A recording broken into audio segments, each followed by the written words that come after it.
Within seconds, the vision of everyone trapped inside it turned to black and white. Beep. BZZZT. The 1,130 close-in weapon systems and railgun instantly fired upon the monster, but the black insects piled up like sandbags, forming two thick barriers, absorbing the firepower meant for the red lantern head creature. Damn it. On the ground, Dialu and Shukin watched in horror as the Eagle convoy soldiers froze in place, their firing rate dropping sharply. Their bodies stiffened. They were succumbing to the corruption. The Infinite Drain's crew jumped in to assist, but every bullet that hit the insect barrier was absorbed. Divine, scorching heavens. Lu Xingqian, furious, raised both arms, summoning an inferno that engulfed the battlefield, attempting to burn away the insect towers. At that moment, Lin Xian's voice rang through the comms. Kiki, grab fire brother, retreat. Lin Xian had just received a signal from his black rifle. His mind raced, and in an instant, he made a bold decision. If it's light, then it can be bent. Gravitational lens. A silent hum rippled through the battlefield. Everything froze for an instant. Then, the red light warped. And reality itself began to twist. The fall of the red lantern head bang. Whoosh. Clang. The massive red lantern head, its skull and most of its body severed by the vortex, crashed to the ground with a deafening impact. The remaining half of its head, its red glow flickering like a short-circuiting light bulb, twitched violently. The surrounding insect horde, which had previously been charging with relentless aggression, suddenly became chaotic. No longer moving in unison, they scattered like roaches in disarray, their coordination shattered. The convoy firepower immediately pushed back the front lines, driving the swarm back into the dark abyss beyond their light's reach. Meanwhile, despite the Red Lantern head's horrific wounds, it was still struggling to rise. Without hesitation, Kiki and Lu Xingqian rushed forward. Kick it while it's down. Seeing the Colossus in its weakened state, every convoy's top fighters instinctively charged in unison. Kill it. Lolo, go. On it. Two silver-white silhouettes flashed through the battlefield like phantoms. Li Guangwen. Luo Yang leaped off the Infinite Train's rooftop, covering his eyes. A beam of scorching white light blazed across the field. Li Yi swung her mounted gun turret, locking on. Bombardment unit, 7-shot barrage. Fire. Wu Zhenhai's voice thundered through the comms. Boom. Boom. Boom. Above them, divine, cluster detonation. Fire god soared into the sky, his body engulfed in blinding flames. Kiki's eyes burned with energy, both hands grasping an inferno of pure destruction. The Red Lantern head tried to retreat, sinking into the swarm like a creature burrowing into quicksand, but it was too late. It only had one remaining arm, making its movements sluggish and uncoordinated. And before it could escape, a storm of annihilation fell upon it. Boom. Boom. Boom. Boom. Boom. Artillery, gunfire, energy beams, explosions, flames, slashes, all at once. The entire battlefield was swallowed by devastation. The Colossus was bombarded from all directions, its blackened flesh and carapace shredding apart, fragments scattering like burning meteors across the battlefield. Every insect within range was obliterated, their carapaces reduced to dust, their wings incinerated in the raging inferno. Thick clouds of smoke billowed skyward, turning the battlefield into a Nash wasteland. The Red Lantern head, its mangled corpse still twitching, had been torn apart piece by piece. Its remaining arm, still groping blindly for survival, was sliced clean off by the 1,130 close-in weapon system's hypervelocity metal stream, leaving behind only a shower of shrapnel. For a full minute, the bombardment continued relentlessly. By the time it ended, the ground itself had been scorched several inches deep, leaving nothing but a smoldering crater. Boom. Boom. The final gunshots rang out, then, silence. The insect horde was gone. The final fleeing beetle was shot out of the sky by a vehicle-mounted turret. And at last, the only sounds left were the crackling of flames and the lingering smoke drifting into the night. The aftermath huff. Huff. Huff. The battle was over. Every survivor's heartbeat pounded in their ears, their chests heaving from exhaustion. The air reeked of gunpowder, the heat from their weapon barrels making them glow red-hot. For a moment, no one spoke. Then, Kiki, hovering at the front line, floated toward the impact zone. She raised a hand. Whoosh! An invisible force swept outward, instantly blowing away the lingering smoke. Dozens of searchlights from the convoy vehicles immediately focused on the blackened crater. And there, everyone saw it. The corpse of the Red Lantern head. Or rather, what little remained of it. Its once massive body was now reduced to hardened black fragments, its spine still barely recognizable among the wreckage. And its glowing red head, gone. Is it dead? A shocked voice rose from the survivors. For a moment, no one dared to believe it. Then, holy fuck. The camp erupted. We won? The swarm's gone. Did we really just kill something that huge? Was that a B-rank eerie entity? A rank? Whatever the hell it was, it had to be strong as hell. Damn, Infinite Convoy is insane. Yeah. A wave of cheers exploded through the survivor camps. The sound of victory cries, laughter, and disbelief filled the air, shaking with relief and triumph. Kiki finally let out a deep breath, then turned her gaze toward a certain figure. Everyone followed her gaze. And there, standing atop the infinite train, a lone figure raised his hand, calling back a black gun glowing with blue light from the air. It's Captain Lin. Holy shit, what the hell was that? A black hole? What kind of ability was that? I thought fire type and telekinetic abilities were already overpowered, but this... Come on, he's the convoy leader. Of course he is a monster. Damn. If it weren't for Lin's Yan and the infinite convoy, we'd be dead. All 4 of our convoys fought like hell, but damn, that was next level. Kiki, her eyes gleaming with curiosity, shot toward Lin's Yan. Lin's Yan, seeing the crisis had finally passed, let out a quiet breath. But his face was more serious than ever. Hey. Lin's Yan. Since when did you have a move like that? Kiki landed next to him, grinning. Damn, you totally hid that from me, but Lin's Yan wasn't listening. Instead, he looked down at his watch, then, without saying a word, he built something using mechanical manufacturing. A sundial. And a light bulb. He crouched down, placed the sundial on the ground, and lit the bulb, casting its shadow over the device. What are you doing? Chen Sixuan, arriving, also noticed his odd behavior.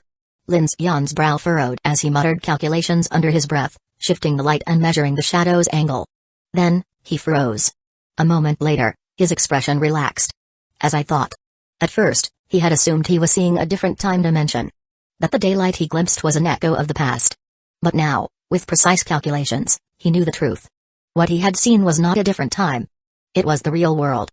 Chapter 243, The Second Blood Disaster Planned August 24, 2069. Daytime somewhere in the western Pacific. Phoenix Sky City, Phoenix City, August 24, 2069, Saturday, 15:29:15 CCST, System Log Power System, Star Engine Number 1 is operating normally, all parameters are stable with no fault alarms. The Night Star 9 inches Sky City nuclear-powered turbine processor is at normal temperature. Routine maintenance cycle 2-1 has been initiated for the day. Navigation system, currently in level 1 cruise phase, flying according to plan. Distance traveled, 625 km speed, 210 km per hour altitude, 9,600 meters airspace radar, coordinates, 20 YZZ plus 10, offset from current position, tracking biological entity number 4, sudden abnormal weather detected. Anomalous weather description, target sea area, Sky City meteorological satellites and over 20 million Pacific buoys detected a high-pressure wave zone exceeding 2,400 kilometers in diameter. The formation resembled a black hole and moved slowly over the Pacific Ocean. Duration, 3 hours 5 minutes before disappearance.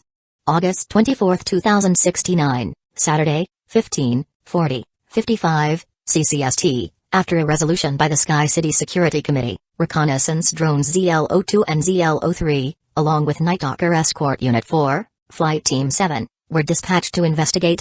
16:03:12 CCST, the reconnaissance drones reported that biological entity number 4 changed its trajectory. The Sky City Security Committee confirmed its new heading, Asia-Pacific continent. Cloud River Plains, outside Hangshan Pass City under the black night sky, multiple camp floodlights were set up. The convoy was in chaos, remnants of a brutal battle visible everywhere, fallen comrades, shattered insect corpses, blood-soaked vehicles. Around the infinite train, mountains of bug carcasses lay piled. Each convoy had dispatched patrol and cleanup teams to scout for lingering threats and eliminate any surviving creatures. Meanwhile, others were busy treating the wounded, counting ammunition, and repairing vehicles. The camp was filled with a tense and urgent atmosphere. In the middle of the encampment, under a makeshift canopy, the core members of 4 different convoys gathered around a campfire, deep in discussion. Lin, we owe you everything. Liao Ming, his face still showing the exhaustion of a near-death experience, turned toward Lin's Yan's team and sincerely expressed his gratitude. Uncle Wu, should we? Wu Zhenhai raised his hand to cut him off, signaling that he understood. Then he turned to his men and ordered, Liang Tsai, bring over our number 5 supply truck. No need. Lin's Yan immediately declined, seeing through their intentions. This was a joint operation. We were all in the same boat, fighting together. There's no need for this. Resources are survival assets, and with hundreds of people in your convoy, you need them more than I do. This.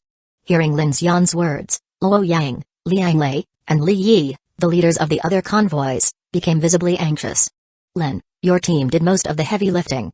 You saved so many of our people, we have to show our appreciation. Exactly. If it weren't for you guys, my wife and I would be dead right now.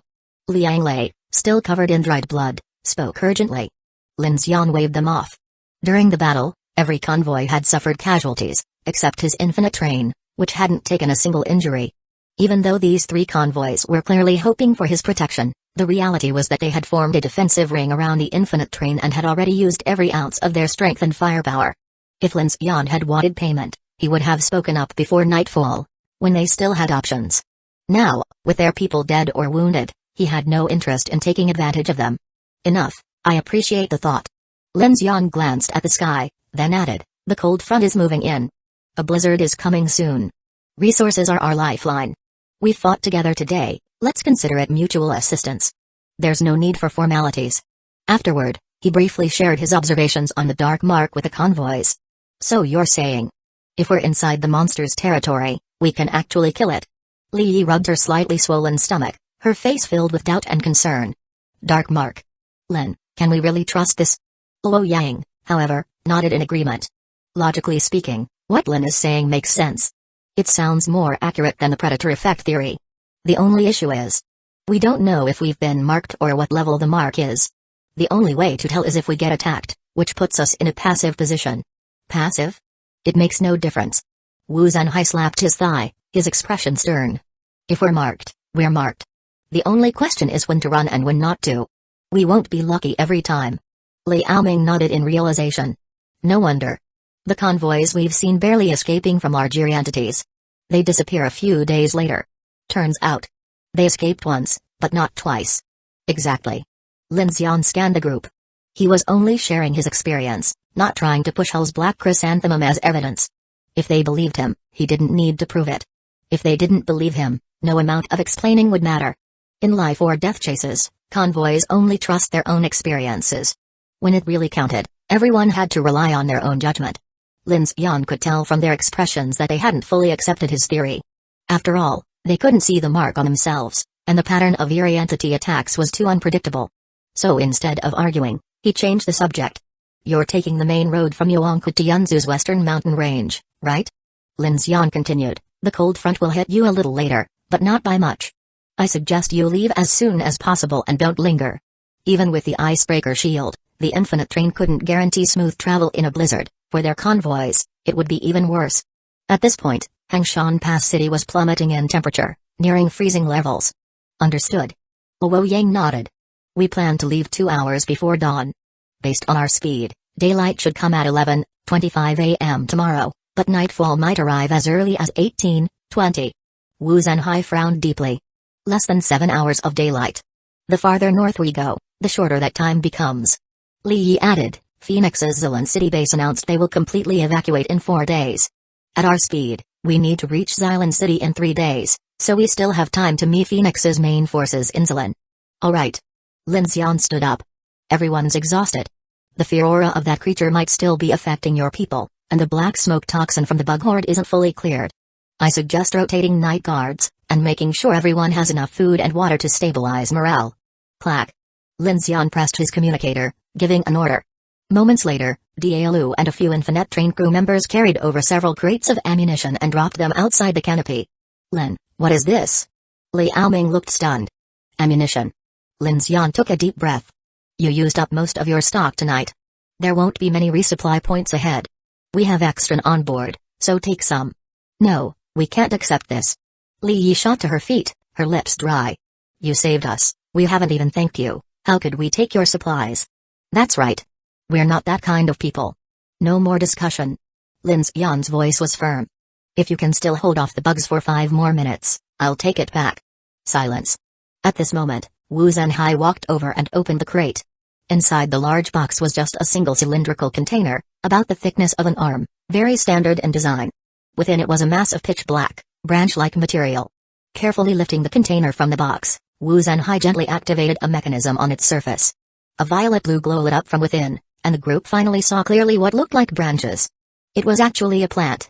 About as thick as a pinky finger, its roots were short, and several dark purple buds sprouted from its stem. Lin Xian examined it closely and noticed an almost imperceptible flow of tiny purple light coursing through its roots and stalk, as if it were breathing. Blood scourge flora. Realizing this, Lin Xian's expression instantly hardened. Wu Zhenhai introduced, "We found this thing in the wreckage of a destroyed scientific research convoy. No idea which organization it belonged to. Later, a small squad from the Federation tracked us down and offered a high price to buy it, but we refused." "A high price?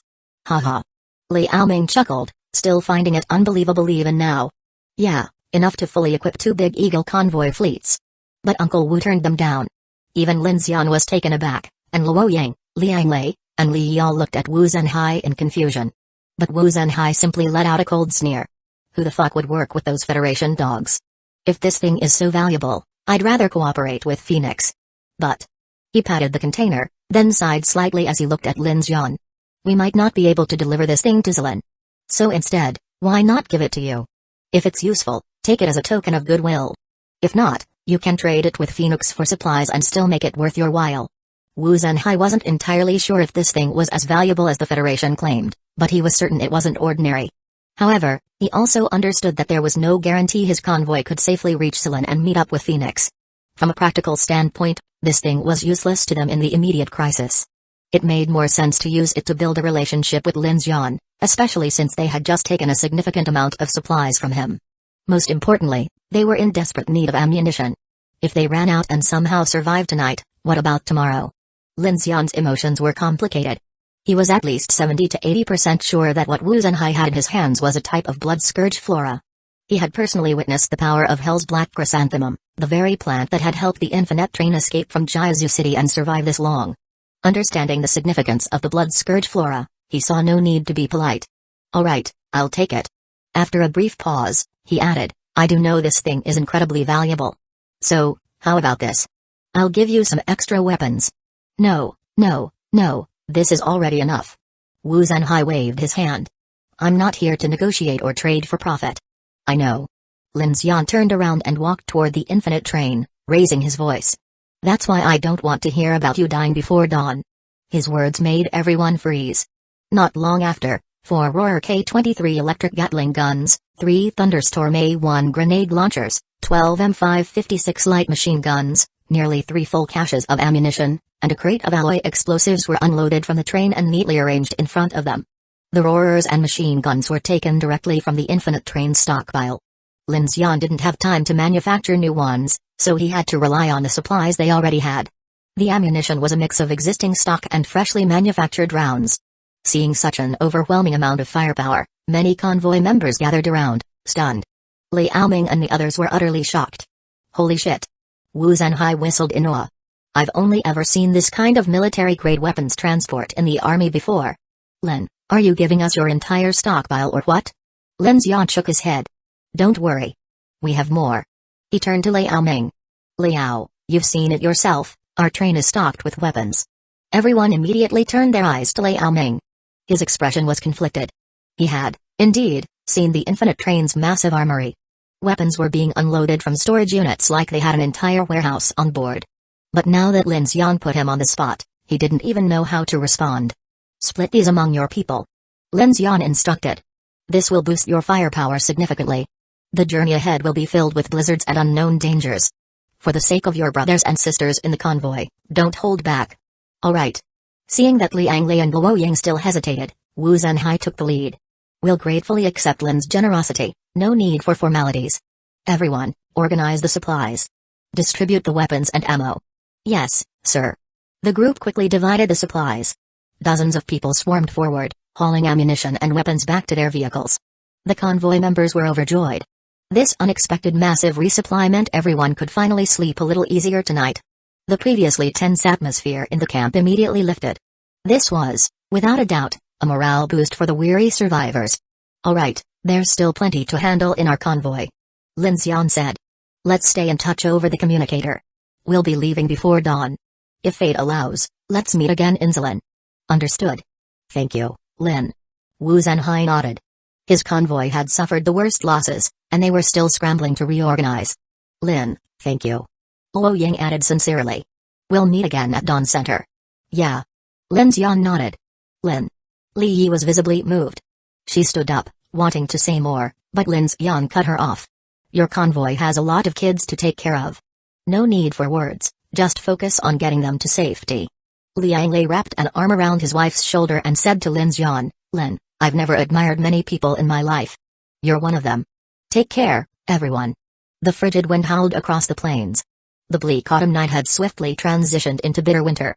The Big Eagle convoy, Chasing Sun convoy, and Running Far convoy all hurried to pack up their camps.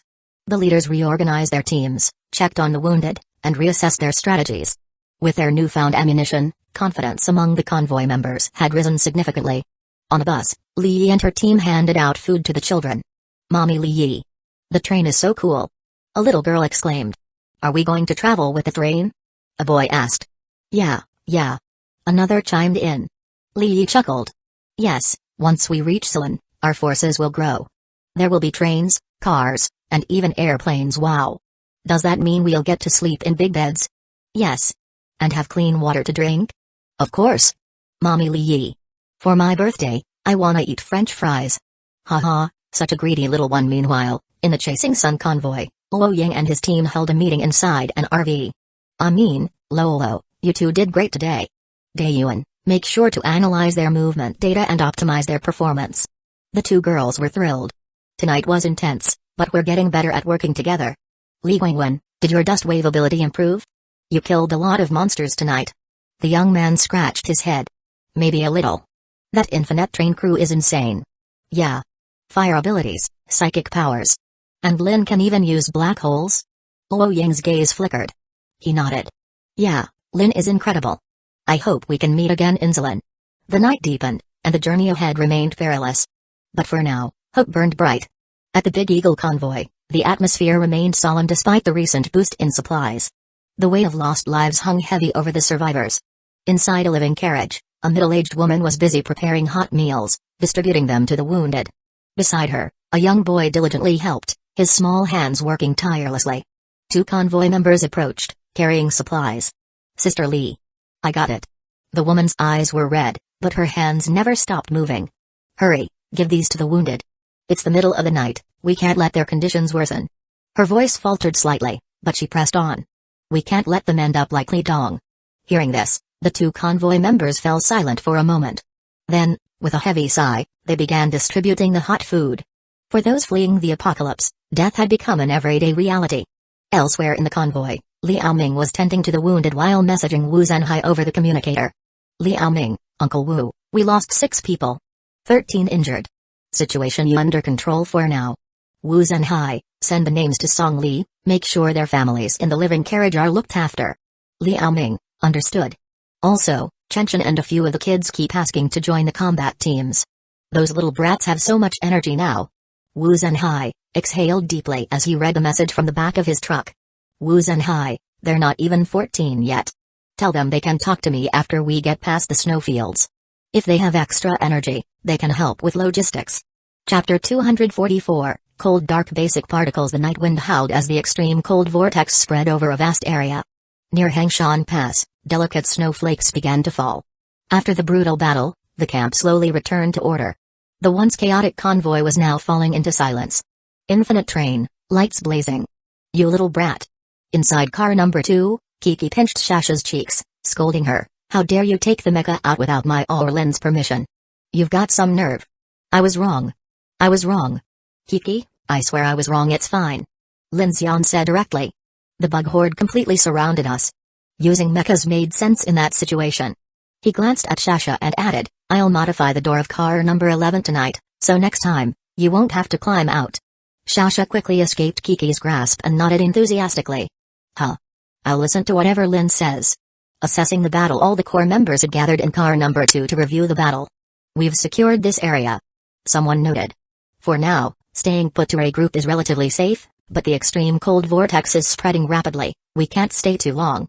We didn't suffer any major losses, aside from ammunition depletion. Chen Sixuan flipped through her logbook. This area has already been hit by a bug horde. The tracks ahead might not be stable. If we're leaving early, I suggest we depart before sunrise, just like the other convoys. That way, we have time to react if anything happens. Agreed. Lin Xian nodded. The other convoys will need more time to recover. Tonight, we also need to stock up on ammunition. After passing Yuanku, we'll be entering the Parma grasslands. That's an open area, meaning no reliable supply points. Preparing for the unknown, Lin Xian had no time to waste. Ding Junyi brought over Hell's Black Chrysanthemum. Its red glow had completely faded, leaving only a faint shimmer, drifting like air currents inside the carriage. On the table, a silver case sat next to it. Inside was a new blood scourge flora, taken from Big Eagle Convoy. Everyone's eyes turned toward the strange plant. A purple energy flowed through its root core, giving it an almost mystical appearance. Ding Junyi picked it up for a closer look. There are some similarities with specimen number 1. If this is a new strain, it might have unique properties. Hopefully, it'll be useful to us. Lin Xian murmured. Chen Sixuan glanced outside at the other convoys setting up camp. With a serious expression, she noted, after this battle, our marks should be cleared. But them? I'm not so sure. Doubt and trust what? They don't believe us? Kiki frowned. Lin Xian shook his head. I warned them. They'll think it over, but the same issue remains. We have Hell's Black Chrysanthemum. They don't. Without a visible way to confirm the dark mark, they'll only believe it when they're in danger again. Ding Junyi shrugged. Well, that's human nature. If killing these creatures doesn't bring a clear benefit, but running away has a higher survival rate, then, of course, people will choose to flee rather than risk fighting. No reward, no reason to try. Simple as that. Lin Xian's expression darkened. Ding Junyi had hit the nail on the head. If survivors didn't understand that fighting and eliminating eerie entities was critical to their own survival, then it would be impossible to change their mindset. Survival comes first, let's leave it for now. Lin Xian sighed. These things aren't our problem. Once we reach Suan, we need to secure supplies and intelligence from Phoenix. As for the dark mark data, we'll just send it over. Whether they believe it or not isn't up to us. At the end of the day, their primary goal was survival. Lin Xian could only keep sharing information with every survivor group they encountered. But how many people actually listened? That was beyond his control. Ding Junyi nodded and was about to take the blood scourge flora for further research, when Lin Xian suddenly stopped her. A theory beyond the apocalypse, Director Ding. Lin Xian took a deep breath. I remember something about string theory. Isn't gravity the only fundamental force that can pass through different dimensions? Everyone looked at Lin Xian strangely. Why was he suddenly bringing up theoretical physics? Ding Junyi paused, then answered thoughtfully, my specialization is biology, but string theory belongs to theoretical physics. She adjusted her glasses and explained, in quantum gravity theory, all fundamental particles are considered vibrating strings, existing in a curled-up 9 or 10-dimensional space, rather than our familiar 3 dimensions. The graviton, which carries gravitational force, is a closed-loop string that isn't bound to our 3D world. It can move freely through higher dimensions, which means gravity can indeed cross into other dimensions. Then, she narrowed her eyes and asked, are you suggesting that the dark tides are an overlapping dimension imposing itself onto our world? A strange connection. Kiki tilted her head in confusion. What? What are you guys even talking about? No idea. Shasha whispered. Lin Xian knew Ding Junyi had understood his point, but he wasn't sure how to discuss it further. He shook his head. Never mind. Just some weird thoughts. He recalled a scene from the movie Interstellar. In it, Murph's father, Cooper, used gravity to transmit a message through Morse code from a black hole. Murph then used that data to solve the gravity equation, allowing humanity to build space stations and escape Earth's extinction event. Similarly, when Lin Xian used his gravity lens skill, he briefly saw 2 worlds at once, darkness and light, rippling together like waves. Most crucially, before dawn, that other world generated a black hole-like pull, crushing the Red Lantern monster and countless black bugs. But why? Why did eerie entities stay hidden in darkness, only emerging after the dark tides? What if that was the key? Back to reality. Shaking off his thoughts, Lin Xian turned to Chen Sixuan. Chen, make sure we stock up on food. Everyone's exhausted, and with the temperature dropping, we need to boost our energy levels. Chen Sixuan nodded. Got it. Just then, Ding Junyi noticed something. She pointed at the silver case on the table. This looks like a specialized mobile cultivation chamber for plants. But it doesn't seem like Federation tech. Did they say where it came from? Lin Xian shook his head. Wu said they found it in a destroyed research convoy, but they didn't know which organization it belonged to. Kiki grabbed the case, inspecting it closely. This thing looks high-end, not something a small group could produce. She turned it around, then suddenly stopped. Her eyes widened. At the bottom of the case, there was a tiny emblem, a triangular symbol. Everyone stared at it. What is this symbol? I don't think I've seen it before. Chen Sixuan muttered. Shuken and Daelu both shook their heads. This could be a symbol of some research organization, similar to the Foundation. It might even be related to Phoenix. Lin Xian remarked. Hearing this, Lu Xingchen, who had been standing nearby, glanced at the mark. His expression hardened slightly, and the relaxed look on his face faded. He didn't say a word. Suddenly, the radio crackled. ZZZ. ZZZ. A transmission from Phoenix's Zilan outpost came through. Phoenix Outpost in Zilan reporting to the Yunjian Plains region. Based on investigations from various survivor groups and monitoring teams, a large number of aberrant creatures have been discovered within the blizzards caused by the extreme cold vortex. Captured live specimens measure between 1.2 to 1.6 meters and are quadrupedal eerie entities with scaly spines and tails exceeding their body length. Sample analysis confirms these creatures carry potent toxins. Phoenix officially designates them as snow wraiths.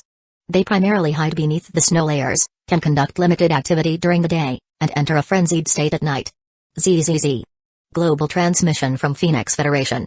Dawn Center is currently located at the northern foothills of Yun Ridge at coordinates 116.39134447 degrees, 39.90533937 degrees. It is expected to arrive in Tanji in 3 days. Phoenix Zilan Outpost reporting to Yunjian Plains region. Snow layers in the extreme cold vortex center have exceeded 2 meters. A significant number of B-class eyeless eerie entities have been found deep within the blizzard. Survivors, be on high alert. Global broadcast from Phoenix Federation. The Nightwalker's Ice Cube Neutrino Observatory has successfully isolated a unique energy particle from eerie blood crystals through a process involving underground xenon-cooled dark filtration. This particle has a resting mass of 0 but enters quantum excitation and decay states when kinetically accelerated. It has been confirmed that this energy particle resonates with ability users' soul wave values. Phoenix has officially named it the Cold Dark Fundamental Particle. Currently, specialized separation devices have been developed to extract this particle from eerie blood crystals and dark tides waves. Experimentation with Nightwalker ability volunteers has confirmed a strong correlation between the particle and ability wave enhancements as well as biological gene evolution. Phoenix is now collaborating with Xinhua Heavy Industries and Silent Industrial City to develop a portable separation device. Phoenix Global Transmission.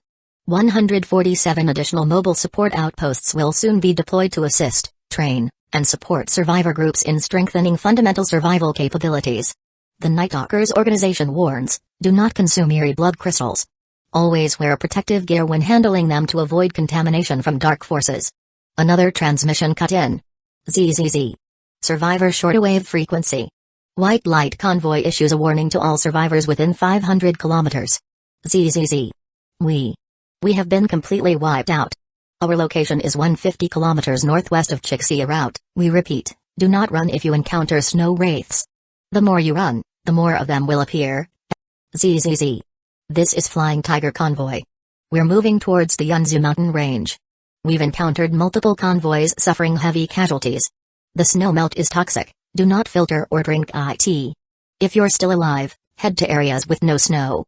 The Sentinels Alliance reports, at coordinates 102.457147 degrees, 66.4545487 degrees, near Sufang Village and Yays Lake, a massive battle is taking place between Phoenix and the Starfleet Army. This area may be the site of a terrifying Black Knight eerie entity emergence. Survivors are advised to avoid the area. A supergiant appeared in the blizzard. It's firing laser cannons. We don't know if it's an eerie entity or a man-made weapon. Everyone, run. Ding Junyi switched off the radio and turned to the group. These messages are from earlier today and last night. Some are from this morning. I recorded and played them all at once. She explained. I filtered out useless information, but from what we can tell, dark energy has been definitely detected. The key now is analyzing the commonalities among dark matter, eerie entities, and natural disasters. Once that puzzle is solved, humanity will finally uncover the secrets of the abyss. Danger in the snowfield, my god. Shasha muttered. It sounds like the grasslands near Zilan have already turned into a snowfield, and it's terrifying. It seems you were right. Chen Sixuan said to Lin Xian. Some people say running is pointless, but most are choosing to flee. However, escaping with a tracking mark only makes things more complicated. Shu Ken frowned. Lin, these snow wraiths sound like a swarming species, and they can operate in daylight. It looks like they might trigger dark marks, which is a serious problem. Lin Xian nodded. But there's also good news. Ding Junyi's tone turned excited as she spoke. Yes. Phoenix seems to be developing separation devices that can formally harness your blood crystals for ability enhancement and gene evolution. If that's true, the Angel Project's ability system framework will soon be public knowledge. If possible, I'd like to obtain one of these separation devices from Phoenix. Even better, I'd love a research paper on the cold dark fundamental particle. Lin Xian nodded. Finally, some real progress. If we can extract this energy, humanity might be able to harness the power of the blood crystals and the Black Knight. Whoa, that means blood crystals are going to skyrocket in value. Shasha gasped. Exactly. Kiki nodded. But I'm more curious about how these separation devices are built. They must be extremely sophisticated, even if they're portable. Phoenix is working with Xinghua Heavy Industries, so that shouldn't be a problem. Shu Ken said. But I've never heard of Silent Industrial City before. You don't know? Kiki smirked. It's Silent City. The offshore mobile city built by the world's top corporation, the Moonlight Consortium. That place has a fully integrated industrial system and can move onto land. I always wanted to visit, but never got the chance. Looks like it's now a major survivor hub and is working with Phoenix. Lin Xian frowned slightly. Are you saying it's a mechanical city? It is. Kiki said earnestly. There were blueprints online before the world fell. Some were fake, but some were real. It's basically a massive floating fortress. Without industrial capacity, why else would Phoenix choose to work with it? Lin Xian glanced at Chen Sixuan and noticed her serious expression. Chen, what's wrong? Chen Sixuan snapped out of her thoughts and responded, I'm more concerned about the blizzard warnings, toxic snow, snow wraiths, major battles, Black Knight eerie zones. These are all problems we'll have to face soon. Lin Xian nodded. Yeah. Today's intel is overwhelming, some good, some bad. Right now, we must reach Suan. Once we meet Phoenix, we'll get answers about abilities and dark energy. As for the dangers ahead, we only have one track forward. The alternative would be retreating toward Abyss Zone number 3, which is not an option. Doesn't matter. Lu Xingchen grinned. Those monsters hide under the snow? My specialty is clearing snow, they won't have anywhere to hide. Kiki laughed. Perfect. We'll strap you to the train's front as a snowplow. Wait, no, the storm raged on. And the night grew darker. The night's preparation and the blood crystal hunt, the discovery of the cold dark fundamental particle and the separation device stirred countless thoughts in Lin Xian's mind. Dark marks, eerie contamination, ability evolution, blood crystals, and blood scourge flora. Everything seemed to be coming together, as if the veil over the abyss was finally being lifted. And yet, none of it mattered if they didn't survive the night. With the level 3 dark marks on their bodies finally removed, the Infinite Train's entire crew let out a collective sigh of relief. Meanwhile, Chen Sixuan and Miao Lu distributed food among the convoy members, ensuring everyone was fed and energized. At the same time, Lin Xian wasted no time manufacturing a new batch of Roarer K-23 electric Gatling guns and heavy firepower weaponry, reinforcing their defensive strength. For the first time in days, the train and convoy camp were at peace. But in the darkness beyond their safety zone, a field of grotesque insect corpses lay scattered, remnants of the monstrous creatures they had slain earlier. Shasha and Luo Yi, along with a few Infinite Train members, donned gas masks as they sifted through the battlefield, searching for blood crystals among the rotting insect corpses. Ugh, this stinks to high heaven. Shasha grumbled, holding her rifle. Even through the gas mask, she could still smell the overwhelming stench of decay. Schlick. Luo Yi sliced open the head of a large black-armored insect with a single blade strike. A dense cloud of black mist rose from the wound. As the foul vapors dispersed, a blood-red crystal dropped onto the icy ground. Aha! Found one! Shasha exclaimed. She nimbly jumped over, picked up the crystal with gloved hands, wiped it clean, and carefully stored it in a small pouch on her belt. Let's move to that side, she said excitedly. I remember Firebro burned a big red bug over there. That one's gotta have a blood crystal. Their search wasn't the only one. Other convoys, having learned the true value of blood crystals after Phoenix's recent announcement, were also scavenging their surroundings for any remaining loot. Some were checking for survivors among the corpses. Most were digging through the insect carcasses, hoping to find a valuable blood crystal. For survivors, blood crystals were now currency, a highly valuable trade commodity. Resource trade and emergency medical aid. While some gathered blood crystals, others worked on securing supplies. Chen Sixuan, Miaolu, and Zhao Yuan sat around a makeshift campfire with several convoy members from other groups, exchanging resources and survival knowledge. Medical supplies were traded for rations. Ammunition was exchanged for fuel. Survival tactics and information were shared. As the night deepened, a startling piece of news spread through the camp. Both the Big Eagle convoy and Running Far convoy had several critically injured members. Hearing this, Lin Xian immediately ordered Chen Sixuan to bring the wounded aboard the Infinite Train and use their onboard full-spectrum life support medical pods to treat them. The moment the first injured person stepped into the pod, the entire convoy erupted into chaos. People stared in shock and disbelief. High-grade medical pods? On a train? For most survivors, such advanced medical technology was a distant dream. Yet now, wounded men, sickly women, and even malnourished children were receiving treatment right before their eyes. In just a short time, several critically injured survivors showed rapid improvement. It was nothing short of a miracle. Among the wounded, a little girl with a high fever suddenly opened her eyes and smiled, whispering, "Mommy, I feel warm now." The crowd fell silent. And then, someone broke down in tears. "Thank you. Thank you so much." A mother clutched her child, weeping uncontrollably. Many other survivors felt a spark of hope ignite, hope they had not dared to hold on to in years. A night of reinforcement and preparation. While the medical pods worked their miracles, the camp remained bustling with activity. Technicians repaired armored vehicles and reinforced convoy defenses. Mechanics fine-tuned the train systems. Security personnel trained new recruits in firearm handling. Even young teens contributed, cleaning vehicles, organizing supplies, and learning survival skills. Meanwhile, inside Infinite Train Car Number 12, Lin Xian studied the research center's interface, monitoring the development of his latest upgrades. Wind cannon, mechanical augmentation, enhancement in progress, 6 hours, 14 minutes remaining. TRP Gen 4 Special Industrial Active Exoskeleton, blueprint, estimated completion, 3 days, 10 hours. Lin Xian took a deep breath. Before dawn, his wind cannon would be fully upgraded. His combat capabilities were about to take a massive leap forward. More importantly, his recent battle with the Red Lantern Head monster had changed his understanding of gravity lens manipulation. Previously, he had assumed the skill could only distort light and act as a control ability. But in the heat of battle, it had warped space itself, dealing massive damage. If properly developed, could it be turned into a true offensive ability? His thoughts ran wild with possibilities. For now, though, there was only one priority: surviving the night. Chapter 245, Upgrading the Mechanical Energy Cannon. Lin Xian was continuously manufacturing ammunition, replenishing the convoy's firepower and supplies. This time, Hell's Black Chrysanthemum must have absorbed a significant amount of black smoke. That should result in a considerable increase in mechanical source points, and the rest of the team will also benefit in unseen ways. Lin Xian had never mentioned to the team how Hell's Black Chrysanthemum enhanced evolution, but everyone had been silently changing. The most noticeable effect was on their overall stamina. After every battle and rest period, the members of the Infinite Train convoy felt significantly better. According to the convoy member observation records compiled by Ding Junyi, core members like Shu Qin, Chen Sixuan, Lu Chang, Miao Lu, and Shasha had all experienced noticeable increases in their fundamental strength. Meanwhile, ability users like Kiki, Lu Xingchen, and Luo Yi lacked direct physiological changes to observe, but the recent battle had proven that their ability control and burst strength were steadily improving. Snow water is toxic.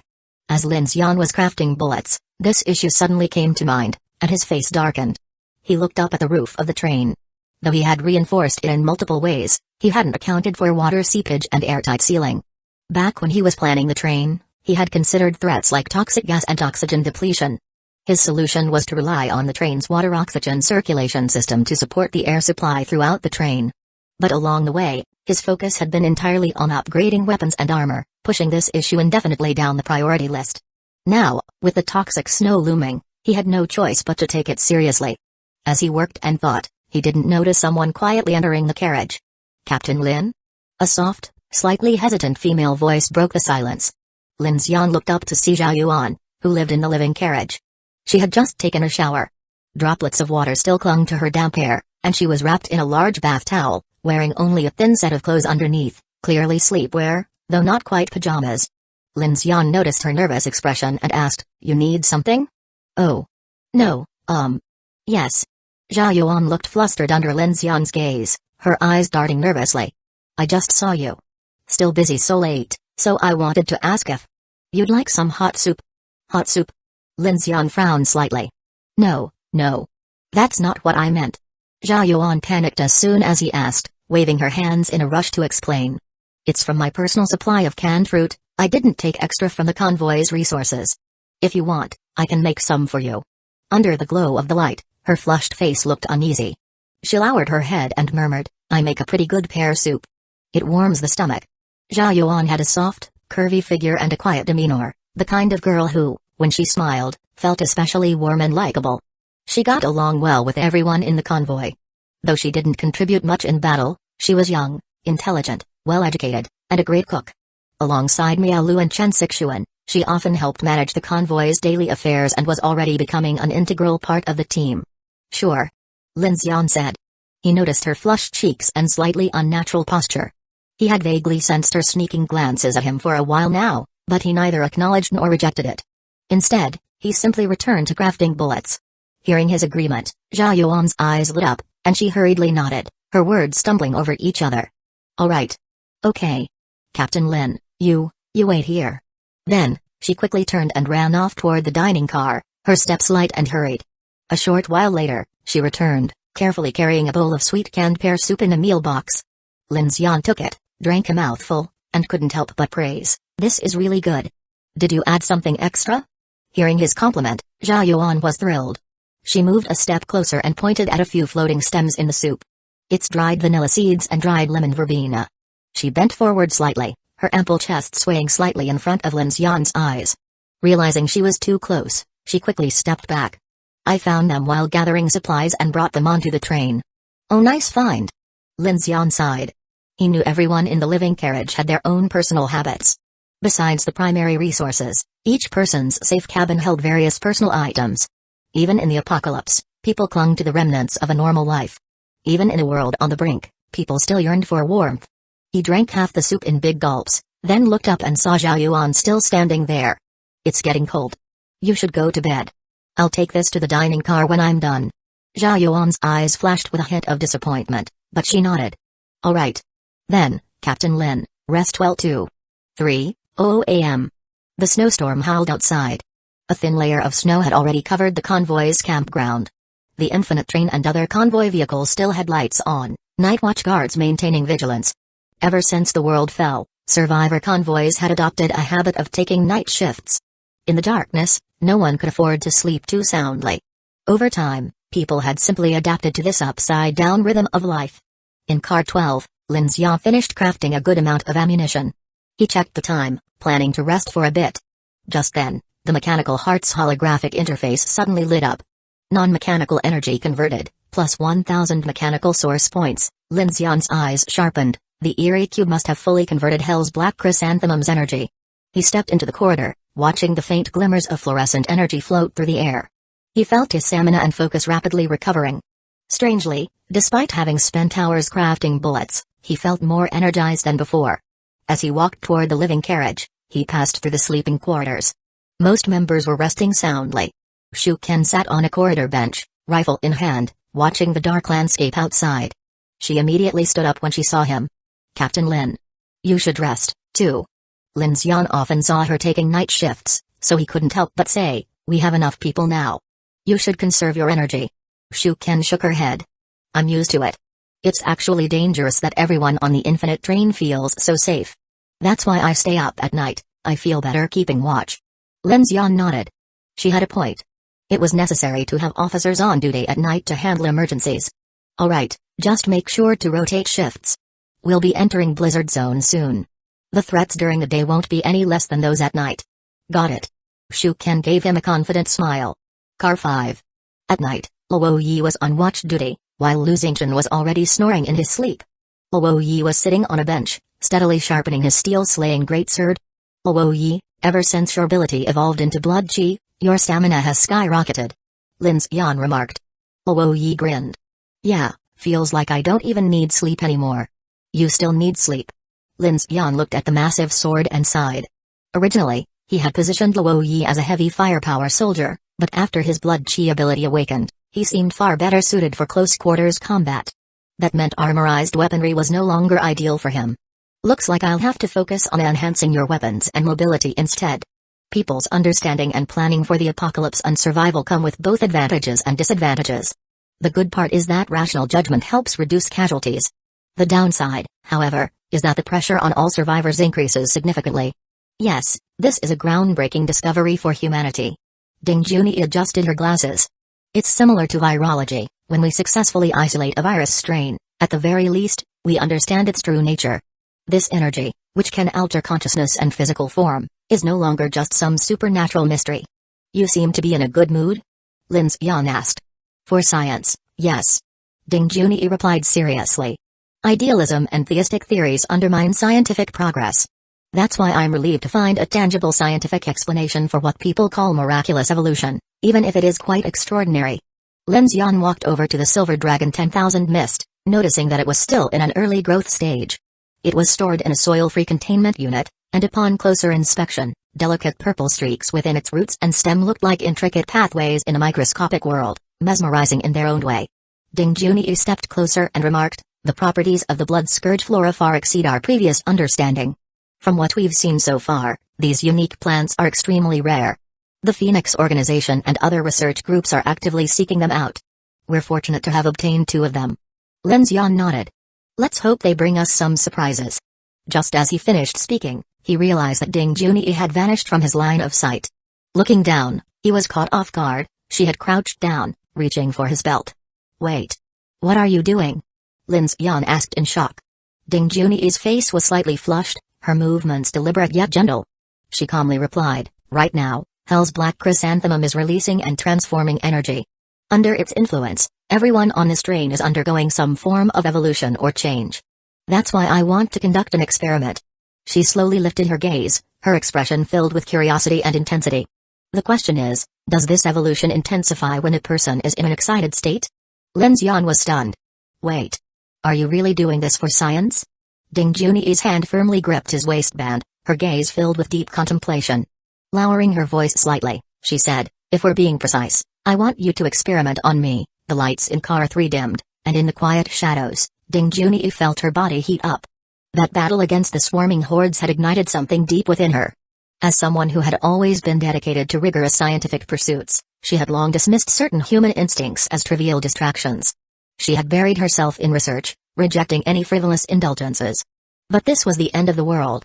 The rules that governed society had collapsed overnight. Ever since the destruction of Underground City No. 9, it felt as though Ding Junyi, the scientist, no longer existed. There were no more structured research projects, no more sterile labs, no more suffocatingly rigid routines. There was only him, the man who had saved her at the last moment, pulling her from the brink of death when the world crumbled around her. So. Fine. She had made her decision. For the first time, she would abandon cold rationality. She would shed the self-imposed restraints from her youth, the academic grind, the long, lonely nights in research facilities where even the slightest joke was inappropriate. Perhaps there was another way to live. Beyond the satisfaction of scientific achievement, perhaps this once dismissed, trivial aspect of existence held its own kind of fulfillment. Inside the converted sterilization chamber, Ding Junyi felt a rush of emotion she had never experienced before. A newfound sense of freedom, intensity, and exhilaration overtook her. She had always been thorough in her research, and she intended to see this experiment through to its full results. She let out a quiet exhale, suppressing the overwhelming surge of emotions. From a biological perspective, every sensory receptor in her body was firing signals, creating an undeniable reaction. A sudden wave of energy rippled through her, almost like an electric current. Lin Xian, caught between control and surrender, was momentarily stunned. Hold on. Ding Junyi silenced him immediately, pushing forward instead of stopping. She moved closer, her breath warm against his skin as she whispered, this is all part of the experiment. I need you to follow standard procedures. And help me gather the most accurate data. Wait, what? Lin Xian was utterly speechless. Had he just encountered a scientific masochist? The overwhelming surge of energy was still lingering, the first snowfall had arrived. Beneath the blackened sky, the convoy pressed on. The vitality of the world, the fierce struggle for survival, and the relentless cycle of life and death, it all remained vivid in Lin Xian's mind. When he woke up, it was to the sight of a holographic notification flashing from the mechanical heart. Congratulations. Mechanical augmentation successful. Wind cannon upgraded to Mech Energy Cannon. Mech Energy Cannon fires a focused energy beam from your fingertips, possessing significant destructive power. It worked? Lin Xian's eyes widened in surprise, and he instinctively tried to sit up, only to realize that a warm figure was still resting on him. Ding Junyi had seemingly exhausted herself and was sleeping soundly. As Lin Xian glanced down, he noticed a tiny green sprout atop her head, now in full bloom with a delicate pink flower, exuding a faint, pleasant fragrance. Alright then. Lin Xian lay back down for a moment, but he didn't waste time. Without hesitation, he initiated another mechanical augmentation, this time, on Ice Wall.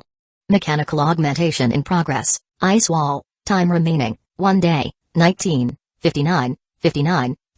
But isn't Ice Wall the same level as Wind Cannon?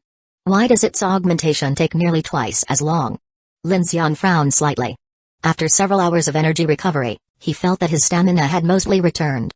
He gently lifted Ding Junyi, placing her to the side, then got up, preparing to test the mech energy cannon and check how many mechanical source points had been converted by the Eerie Cube.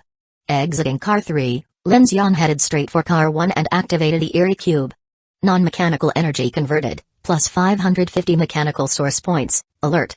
Conducting reflexive scan using non-mechanical energy, scan complete.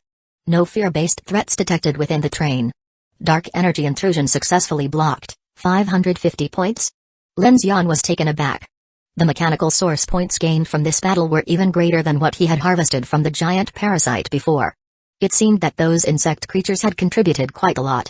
Current mechanical heart level, level 4, 1,690 out of 7,000, without realizing it, he had gained nearly 20% progress in just a single day, the biggest jump in a long while. Of course, the cost was equally immense. The infinite train had nearly depleted its entire ammunition stock, and 3 other powerful convoys had also burned through their supplies, with personnel losses to account for as well. Lin Xian lifted a blackout panel and gazed outside at the sleeping convoy. Hope they all get stronger, too. The morning was silent. The snowstorm continued, and under the glow of headlights, the ground outside had been covered in a blanket of pure white. It was now 6 a.m. Most of the other 3 convoys had settled down to rest, except for the night shift sentries. Their joint battle against the insect horde had given everyone a rare, peaceful night. Captain Lin. As Lin Xian stepped down from the train, he turned to Silu Chang and 2 teammates on the train roof, wrapped in thick cold-resistant coats, waving at him. Lin Xian nodded in acknowledgement. These young men were dedicated sentries, and their vigilance brought the entire train a sense of security. Wearing his exosuit, Lin Xian walked past the mountains of insect corpses, heading into the darkness. The convoys were still on high alert. Even the slightest disturbance could trigger a chain reaction of panic. To avoid unnecessary tension, Lin Xian moved far enough away. The cold wind howled. The exosuit's HUD displayed his body temperature and the external environment temperature. His flashlight beam illuminated several boulders ahead. Lin Xian glanced back at the distant convoy, mentally calculating the distance. This should be far enough. He raised his hand, aiming at one of the boulders, ready to test the mech energy cannon. A faint mechanical hum resonated. Lin Xian could feel metallic components assembling around his fingertip, forming some kind of energy conduit. As the charging sequence intensified, the hum turned into a high-pitched whine, and then, zing. A piercing blue energy beam blasted from his fingertip, cutting through the air with a sharp, electric hiss, splat. The mech energy cannon punched straight through the boulder ahead. Not even an echo. Lin Xian's eyes narrowed. He quickly moved forward, scanning the impact site with his flashlight. At the center of the boulder, he found a narrow, blackened hole, barely wider than a finger.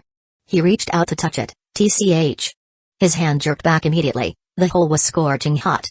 Under the beam of his flashlight, wisps of white smoke were still curling from the entry point. That's strong? Shocked, Lin Xian rushed behind the boulder, and sure enough, the energy beam had punched straight through. A perfectly clean exit hole was left behind. He furrowed his brows and quickly measured the boulder's thickness, at least 80 centimeters. And it had been blasted through in an instant. The destructive power was far beyond what his old wind cannon could ever achieve. Holy shit! Lin Xian stared at his hand, where a semi-transparent holographic projection of a mechanical finger flickered briefly, before disappearing the moment he tried to touch it. Mech energy cannon. Now that's something. A glint of intrigue flashed in his eyes. Now that he had calmed down, he began analyzing its pros and cons. Pros, power had drastically increased. Penetration was absurdly high. Cons, firing speed had slowed down. It was no longer rapid-fire like the wind cannon. Essentially, his machine gun had been upgraded into an artillery cannon. Against ordinary zombies, this would actually be less efficient. But that was irrelevant. After all, ordinary zombies were no longer a threat to him or the infinite train. Satisfied with his testing, Lin Xian turned back toward the train. Before heading back inside, he scooped up a handful of snow, letting it rest in his palm. His expression darkened slightly. The rumors of toxic snow. He had no idea how severe the contamination really was. But one thing was certain, He needed to reinforce the train seals. There was no way he would allow toxic snowmelt to seep into the train's interior. Not on his watch.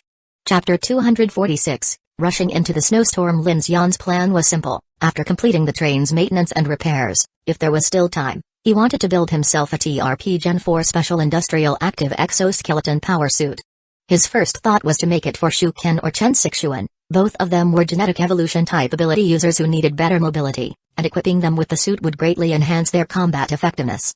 At first, Lin Xian had considered scanning the military power armor used by Amin and Lolo from the Chasing Sun convoy, but after comparing the specs, he realized that their armor mainly excelled in weapon expansion and application systems. In contrast, the industrial version he was developing offered superior strength and protection. Since he could install weapon expansions himself, he ultimately decided to abandon that idea. Besides, his research and development center was already working on an upgrade for this exoskeleton. Given how the research and development center operated, he had no doubt that the results wouldn't disappoint him. Just as Lin Xian was about to return to camp, he suddenly felt something, an eerie sensation, as if something in the darkness was watching him. His instinct for caution kicked in immediately. He spun around, his flashlight beam slicing through the darkness. But there was nothing. Activate collision volume detection system. Turn on radar scanning. Without hesitation, Lin Xian enabled his power suit's early warning system, and the system immediately began scanning the area, rapidly sweeping through the darkness. But after several rounds of scanning, nothing. Lin Xian held his breath, his body tense. He took a few steps forward, but the unsettling feeling of being watched remained. He turned around once more, still nothing. Just as his expression darkened in suspicion, his gaze caught something. Slowly, he tilted his head upward. The sky was pitch black, with only a few scattered stars dimly flickering, as if the night itself was shrouded in an even deeper layer of darkness. Lin Xian's gaze locked onto the black canopy above. His mind pieced together an image, constructing it in ever clearer detail. The starless night and faint lights in the sky. It looked like a colossal eye. Lin Xian's brows furrowed deeply. He shook his head, dismissing the thought as hallucination. Looking again, he saw that in the sky above, an extreme cold vortex was approaching, likely triggering an aurora phantom, an optical atmospheric phenomenon caused by charged ice particles. The swirling light formations in the sky had taken on a massive, circular nebula-like shape, giving him the illusion of being watched. Yeah. I really need to stop pulling all-nighters. He exhaled sharply, shaking off the eerie feeling, and made his way back to the infinite train, stepping through the putrid remains of insect corpses along the way. The extreme cold vortex was getting closer, and the temperature was plummeting fast. Stepping from the howling blizzard outside into the warmth of the train's carriages, Lin Xian felt an immediate contrast. It was like stepping into a whole different world. Safety. Comfort. These sensations were rare luxuries in the apocalypse. In the other convoys, the living vehicles were also equipped with heating systems. By now, the logistics teams were already awake, beginning their morning routine, preparing food, checking security conditions, and conducting health assessments for their crew. Inside the large trucks, buses, and RVs, the survivors had transformed the limited space into compact but cozy shelters, functional small homes, complete with beds, storage cabinets, and bathrooms. Iron mesh and steel plating covered the windows, reinforced tires had collision-resistant frames, and vehicle power systems had been upgraded for protection. Every modification reflected the brutal struggle for survival in the wasteland. Lin Xian's eyes were drawn to the Eagle Convoy's all-terrain polar vehicle, a track machine built for extreme conditions. Clearly, it was a high-value asset. No idea where Uncle Wu got his hands on that. He eyed the tracks on the vehicle, deep in thought. If he wanted to install something similar on the infinite train, it would practically mean rebuilding it from scratch. The train's chassis, axles, and framework were fundamentally different from those of cars, making such a modification an immense challenge. In any convoy, mechanics and engineers were priceless assets. It was their expertise in vehicle modifications, material upgrades, and mechanical repairs that kept the convoy moving and protected. Lin Xian enjoyed crafting a safe and livable space inside the train. Looking at the warm, golden light inside the infinite train, contrasting against the dark, terrifying wasteland outside, he couldn't help but feel a sense of fulfillment. Since the dawn of humanity, people had instinctively sought shelter, a place to escape the elements and survive the night. Now, instead of caves, their sanctuary had become a fortified steel train. Lin Xian liked to visit the living carriages, watching how the crew transformed them into warm and lively spaces. It gave meaning to the cold steel armor that protected them from the horrors outside. Settling into car number 1, Lin Xian activated mechanical heart, scanning the nearby train carriages for damage and malfunctions. Using resources from the disassembly center, he immediately began repairs. Damn, this much damage. His frown deepened. Mechanical Heart's scan revealed significant damage, much worse than he had expected. The last full maintenance check had been after the Jiazu City upgrade, but since then, the train had survived multiple brutal battles. Most of the work had focused on installing defensive weapons like the 1130 close-in weapon systems and electromagnetic railguns, but he hadn't accounted for how much structural damage the train had sustained. Some sections of armor plating were heavily damaged. In some spots, monster claws had even pierced through the train's rooftop air conditioning units. Good thing I checked in time. Realizing the potential danger, Lin Xian immediately initiated full-scale repairs. The approaching blizzard would only make things worse, and he couldn't afford to leave vulnerabilities unchecked. Clank. Clank. Clank. In the silent darkness, the infinite train quietly self-repaired, as if it were a living organism regenerating. If the other convoys ever saw how Lin Xian's ability allowed his machines to repair themselves, they would probably start questioning reality. Dawn approaches as time passed, more people from the three convoys awoke, preparing for the journey ahead. On the infinite train, Chen Sixuan was already up, organizing the internal affairs of the train. KRRRK, by 9 a.m., the sky remained pitch black. Engines from the convoys roared to life, and voices crackled over the walkie-talkies. Brother Lin, it's time. We're heading out. Wu Zhenhai. Lin, thanks for everything. Liao Ming. Lin bro, we're rolling out first. Good luck out there. Luo Yang. Lin, safe travels. Li Yi. Lin Xian picked up the walkie-talkie. Stay sharp. I meant it when I told you to mark your routes. The bigger the snowball, the harder it is to stop. You guys are strong enough to make it to Zilin, no doubt. See you at dawn. Roger that. See you at dawn. As the steel convoys roared to life, hundreds of headlights cut through the darkness. The all-terrain polar vehicle led the charge, and soon, the thundering caravan disappeared into the night, heading northward. Our turn. Lin Xian stepped into the cockpit. Chen Sixuan and Kiki were already analyzing the route ahead. Vroom, the twin engines of the Gemini 11R and Whale 03E thundered to life, shaking off the snow. The infinite train charged into the storm. That bone-chilling feeling of being watched never faded. Lin Xian couldn't sleep soundly at all. His mind was bombarded with strange, unsettling emotions, as if something creepy and unshakable was lurking in his subconscious. TSK. Sitting up in bed, Lin Xian exhaled deeply and pulled back the blackout blinds. The world outside was already bathed in daylight. The vast snowfield shimmered with an almost blinding radiance, as the sunlight reflected off the pure white expanse. The infinite train was smoothly racing ahead, its icebreaker shield slicing through the thick snow like a hot knife through butter. Looking into the distance, the mountains lay far along the horizon, while the snow-laden trees nearby were growing sparser and more desolate.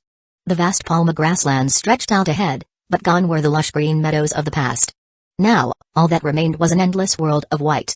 You're awake? From the cockpit, Chen Sixuan kept her eyes locked on the navigation radar, her expression tense and focused. The tracks are no longer visible. The radar isn't detecting much either. I've slowed down a little. Though she tried to sound composed, there was an unmistakable edge of nervousness in her voice. Through the train's windshield, the only way to vaguely make out the railway path was by spotting the occasional utility poles and fence walls on either side. But as the tracks led deeper into the snowfield, the surroundings became wide open, so much so that it felt as if the infinite train was sailing through an endless white ocean. The view was breathtakingly beautiful, yet for a train operator, it was utterly terrifying. Whoosh! The icebreaker shield, crafted from forged inner armor steel and tungsten titanium alloy, plowed through the snow, clearing a path as the 1,000-ton steel colossus charged forward. Lin Xian glanced at the temperature gauge. Outside, it had already dropped to minus 12 degrees Celsius, and it was still falling rapidly. Inside the train, however, the temperature was a comfortable 26 degrees Celsius, and everyone was still dressed in casual wear. Crack! Crack! The howling wind outside caused the frozen armor plates to let out a faint creaking sound, making Lin Xian frown slightly. He and Chen Sixuan both knew what the real problem was, but there was no better solution. They had no choice but to push forward. The current snowfall wasn't overwhelming yet, but if it piled up to 2 meters or worse, combined with a Category 12 blizzard, then it would truly be a nightmare. Keep going. Be bold. Even if we derail, we can handle it. Lin Xian's eyes flashed with determination as he reassured Chen Sixuan. Fortunately, this was a grassland. They could visibly track the terrain changes. If damaged tracks or obstacles appeared, they could either ram through them or derail briefly. As long as there were no cliffs or tunnels, the risk was manageable. By now, the snow had piled up to around 30 centimeters, and the railway looked like a barely visible ridge rising above the snowy ground. Inside the living carriages, crew members had opened their blackout blinds, gazing in awe at the snow-covered world outside. Above them, the sunlight was gradually being swallowed by the ominous storm clouds swirling in the extreme cold vortex. The sky grew dim and foreboding. Exclamation mark. Alert, dark fear energy detected in the train. Exclamation mark. Alert, dark fear energy detected in the train. The eerie cube suddenly blared an emergency warning, making Lin Xian's expression harden instantly. Grabbing his communicator, he barked out orders, check all carriages for abnormalities. Bang. Bang. Bang. At his command, the entire crew sprang into action. Cars 2, 3, and 4 are clear. Shasha reported. Cars 5, 6, and 7, no issues. Luoyi confirmed. Cars 8 through 12 checked, nothing unusual, but we found water leakage at Car 11's junction. Shukin added. Damn, same here. There's leakage between cars 2 and 3. Shasha quickly followed up. Car 5 and Car 4 are leaking too. Luoyi called out. Lin Xian's brows knitted together as he rushed toward Car 2. Sure enough, at the carriage junctions, he saw melted snow seeping inside the train, dripping down continuously. Could this be it? His heart skipped a beat. Was the melted snow itself carrying the Dark Invasion's power? That was terrifying. Upon closer inspection, he quickly found the root cause. Cars 3 and 4 were originally Car 3 biological research carriages, with different junction standards compared to the other train cars. Back when he salvaged them from underground city number 9, he had only done a basic connection and later sealed them off manually. Even though he had reinforced them just last night, structural differences between train cars turned out to be far greater than he had anticipated. Now, due to the temperature difference between inside and outside, melted snow from the roof had started seeping through gaps, carrying Dark Invasion fear energy into the train, triggering the eerie cube's warning. No one touch the melted snow. Lin Xian called out, stopping Shasha and Luoyi as they approached. Thinking fast, he turned to Kiki, send the PX-05 robot to clean this up. I'll seal the gaps on the roof. Got it. Kiki nodded and immediately got to work. Whoosh. Gearing up in his power armor and cold weather gear, Lin Xian climbed onto the train's roof via Car 5's lift platform. The moment he stepped outside, whoosh. A violent gust of icy wind blasted him, carrying a storm of biting snowflakes. The train continued its rapid advance, and Lin Xian rushed to the junctions, quickly fabricating a large cover panel. Since its main purpose was to prevent snow buildup, he used lightweight aluminum alloy, reinforcing it with flexible materials to account for turning stress. One by one, he sealed each leaking junction. Once finished, he moved on to Car 11, an older utility carriage he had salvaged from Zhang City. Its issue stemmed from aging materials and high internal heat, causing significant snowmelt.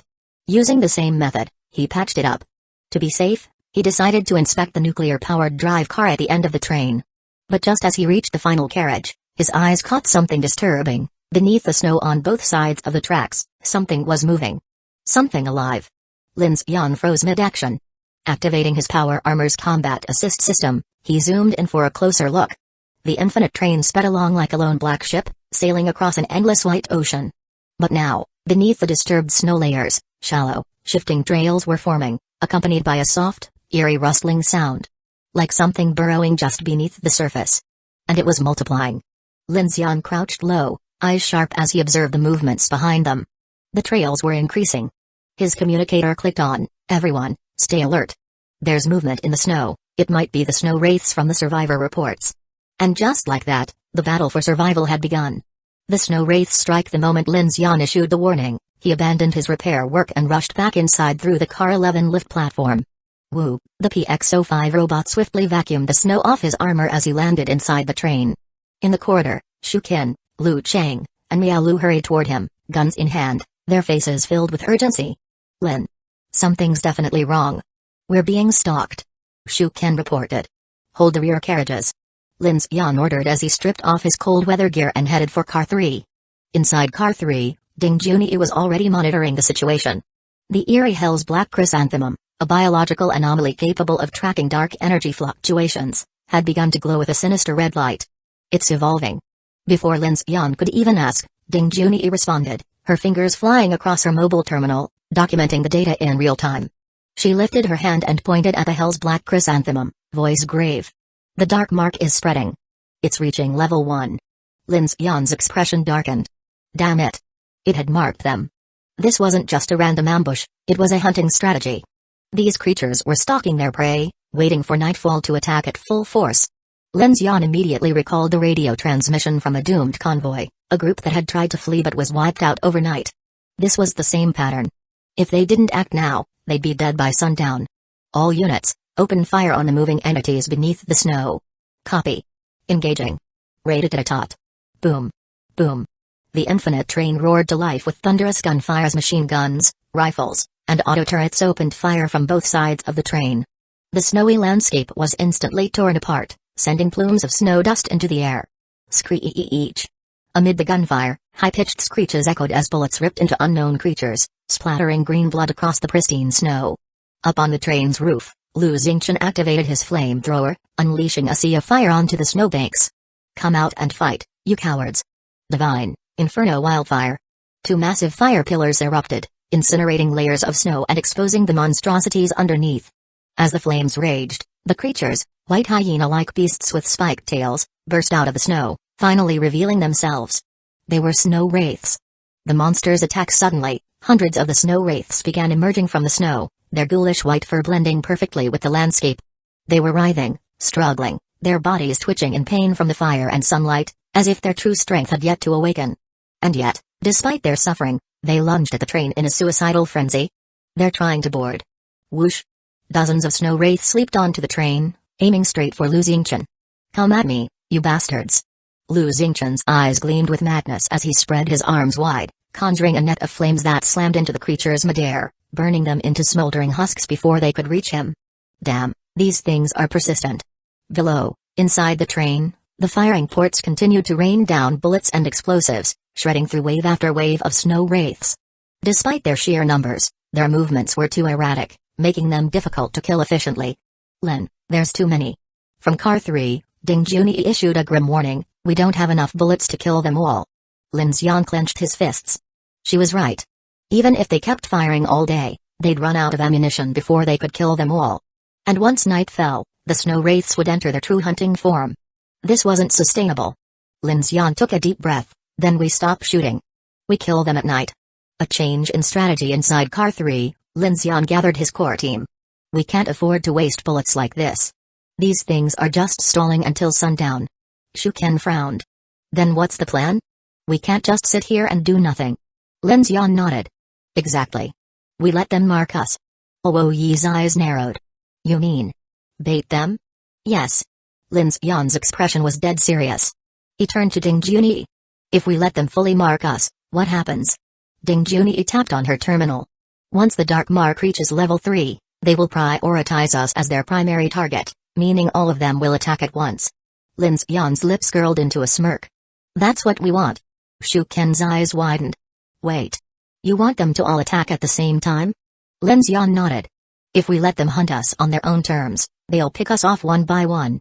But if we set the terms, if we force them all into one massive attack, he clenched his fist, we can wipe them out in one go. A silence fell over the group. Then, Luo Yi chuckled. I see. We don't run. We don't hide. We make them come to us. Shu Ken exhaled. Damn. That's ballsy. Lin Xian smirked. That's how we survive. The final order. Lin Xian turned on his communicator. All units, cease fire. Let them mark us. A brief pause. Then, copy that. Ceasing fire. The gunfire died down. The battlefield fell silent. Outside, the snow wraiths slowly retreated into the snow, waiting. They thought they were hunting prey. They had no idea the prey had set a trap. Nightfall was coming. The real battle was about to begin. The infinite train roared forward, cutting through the snowstorm like a black steel beast, its headlights piercing the darkness ahead. But inside the carriages, the atmosphere was dead silent. Everyone was waiting. Waiting for nightfall. Waiting for the real hunt to begin. Chapter 247, Silent Hunting. Kiki frowned slightly upon hearing this. What if we can't kill them all? We can only try to weaken the mark as much as possible. Lin Xian's gaze flickered as he said in a deep voice, other survivors must be facing the same problem. They don't have Hell's Black Chrysanthemum and can only defend passively. In this situation, the death rate is bound to be high. Lin Xian hadn't expected that the moment they entered the snowfield, they would face an almost unsolvable dilemma. Kiki was right. Even with enough time, There was no way to guarantee they could kill all the pursuing snow wraiths. That meant Infinite Train could never completely erase its mark, leaving them exposed in the blizzard at all times. But after thinking it through, there was no better solution. The train couldn't stop, and they couldn't kill every monster beneath the snow. The snowfield stretched endlessly like an ocean, and as the snow piled up, there was no telling what other horrors might emerge. This is the plan. Lin Xian made a swift decision, pressing his earpiece. Cease fire. Fire bro, return. Ms. Chen, accelerate. For now, we hold our ground. If these creatures are just tracking us, they won't cause immediate harm. Our defenses are strong, they won't be breached so easily. My idea is to find a less open area before nightfall and do a cleanup operation there. The goal is to reduce our mark level as much as possible before dark. These things are infuriating. They hide beneath the snow and still manage to mark us. Shasha said angrily. Hyenas are pack hunters. Ding Junyi explained. Their attack power and methods might not be as fierce as wolves or tigers, but they encircle their prey in large numbers, wearing them down little by little. Once their target starts bleeding, exhaustion is inevitable, and death is only a matter of time. Hearing this, a heavy sense of crisis weighed down on everyone. The train was surrounded by monsters, yet they were powerless against it. It felt as if they had been marked as prey doomed to die.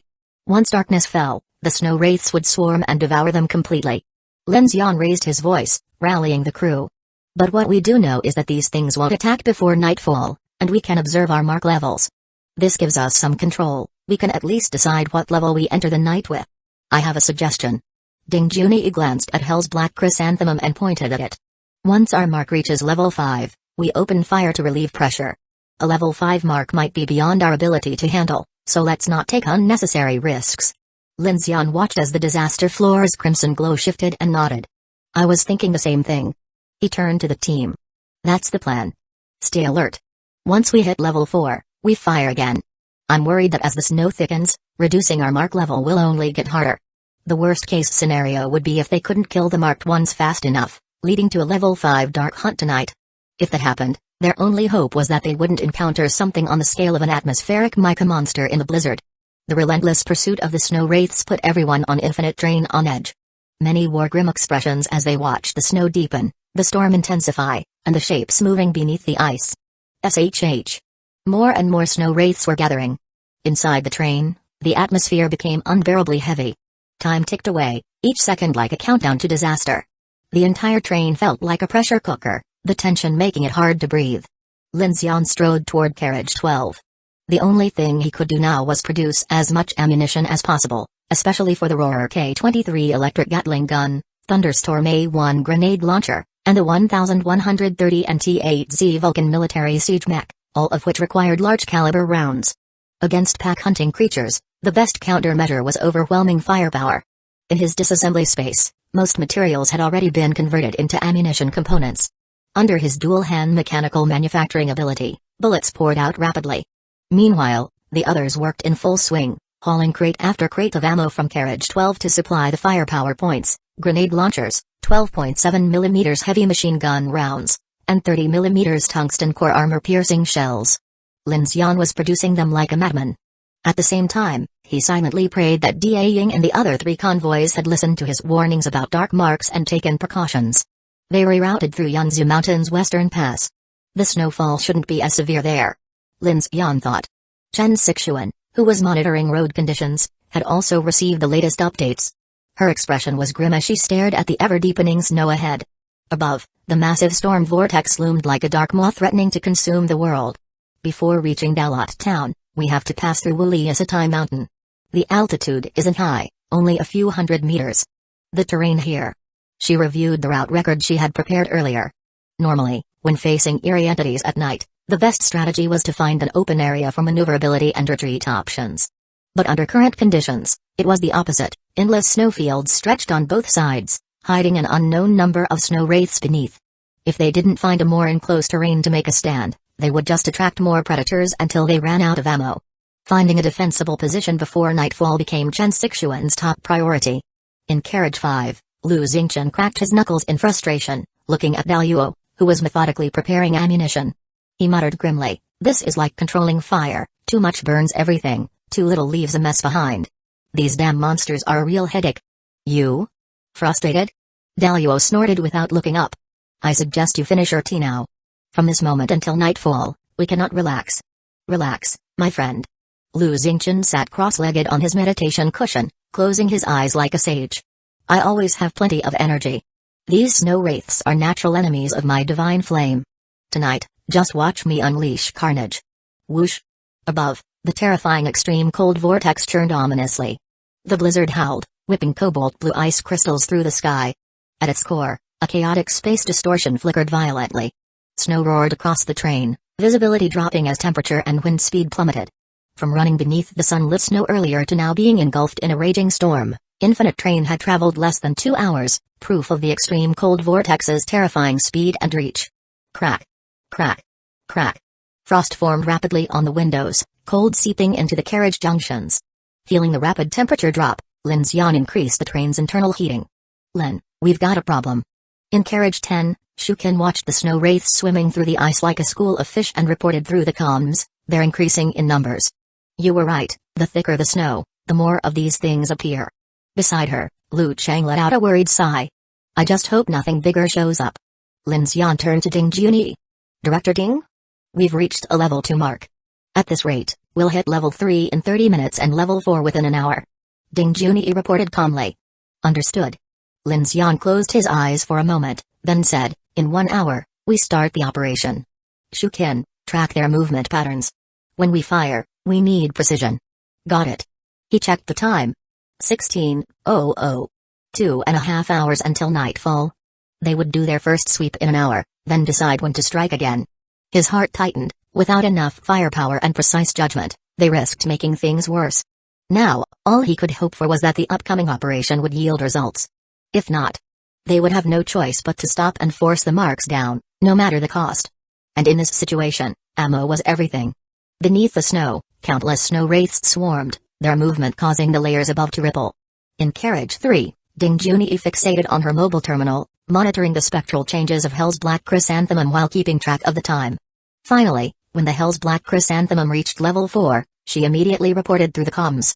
Lin Xian, our dark mark has exceeded level 4. Open fire. Lin Xian didn't hesitate.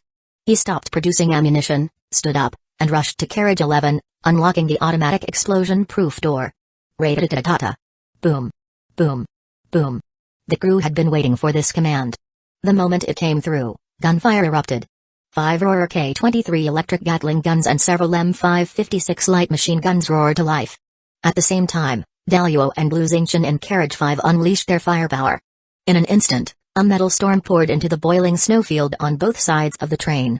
Bullets ripped through the air, explosions burst across the terrain, and snow wraiths were blown apart.